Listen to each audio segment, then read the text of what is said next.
Hola amigos del Excel, hoy nos salimos un poco de lo habitual y vamos a ver si la inteligencia artificial de ChatGPT nos genera un código de Visual Basic. Solo hay que pedírselo con el máximo de detalle posible. Vamos a ver. Por ejemplo, crea una macro en Excel que genere 50 números aleatorios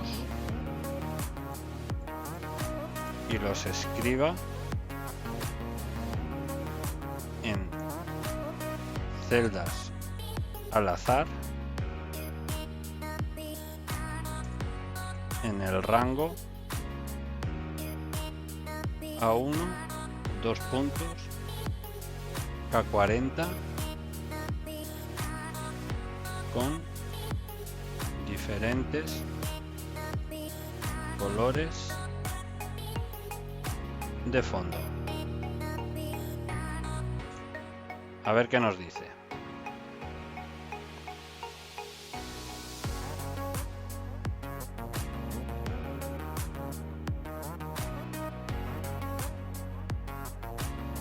Nos está diciendo que nos presenta un ejemplo y ahora mismo está escribiendo ya el código, que será el que vamos a copiar y lo vamos a pegar en un Excel a ver si funciona.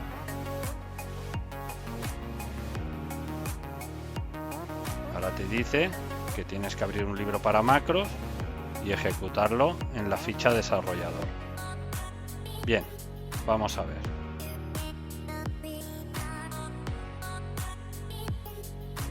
Subimos, copiamos, abrimos Excel, nos vamos a Visual, lo copiamos,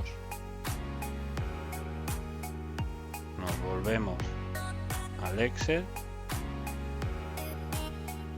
y en programador insertaremos un botón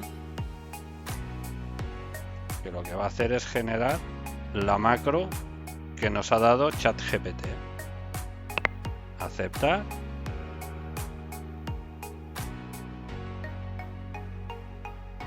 Pues mira, como podéis ver, la macro sí que funciona. Poco a poco la inteligencia artificial nos está sustituyendo. Bueno, espero se hayan resuelto tus dudas. Si te ha gustado, dale a like, comparte y suscríbete para más vídeos como este. Déjame en los comentarios qué te ha parecido el contenido, cómo puedo mejorarlo o si quieres que haga algún tutorial específico. Me ayudarás mucho. También puedes seguirme en las redes sociales. ¡Hasta pronto!